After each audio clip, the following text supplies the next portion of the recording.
শুক্রবার জুমার দিন দুপুর 12টা থেকে 2টার মধ্যে এই ছোট্ট দোয়াটি কেউ যদি 11 বার পাঠ করে, এরপরে সে আল্লাহর কাছে যা চাইবে আল্লাহ পাক তাকে তাই দান করবে।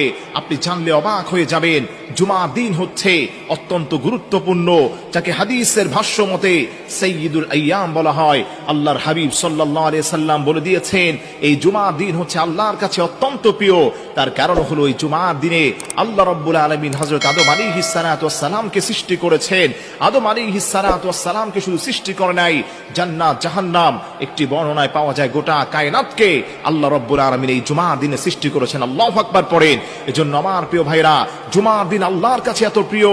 আল্লাহর হাবিব বলেন, এই জুমার দিনে কেউ যদি বেশি বেশি আল্লাহর কাছে দোয়া করতে পারে, আল্লাহ ওই গোলামের দোয়াগুলোকে কবুল করেন। এবং স্পেশালি যদি কিছু দোয়া পড়ে, কিছু নাম নিয়ে দোয়া করে, আল্লাহ তৎক্ষণাৎ ওই দোয়াকে কবুল করে নেন। মনে রাখবেন, শুক্রবার জুমার দিন দুপুর 12টা থেকে 2টার মধ্যে আপনি যদি এই দোয়াটাকে 11 বার পড়বেন, আপনি পড়বেন, ইয়া রাহিমাল মাসাকিন, ইয়া রাহিমাল মাসাকিন, ইয়া রাহিমাল মাসাকিন। অত্যন্ত সহজ একটি দোয়া, সুন্দর একটি দোয়া, বেসিক একটি দোয়া।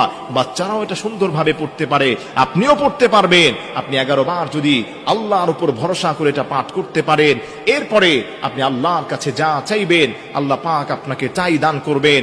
এই দোয়াটা পড়ার আগে অবশ্যই অবশ্যই আপনি নবী পাক সাল্লাল্লাহু আলাইহি ওয়াসাল্লামের উপর 3 বার যে কোনো দুরূদ শরীফ পড়িবেন। দুরূদ শরীফ হচ্ছে এমন আমল, যে দুরূদ শরীফটা পড়ার কারণে আল্লাহ রাব্বুল আলামিন ওই বান্দার গুনাহগুলোকে মাফ করে দেন, তার দোয়াগুলোকে কবুল করেন। দোয়া যদি আপনি কবুল করাতে চান, তাহলে অবশ্যই অবশ্যই আপনাকে নবী সাল্লাল্লাহু আলাইহি ওয়াসাল্লামের উপর দুরূদ পড়তে হবে। যে যত বেশি নবীজির উপর দুরূদ পড়বে, আল্লাহ পাক তাকে তার দোয়া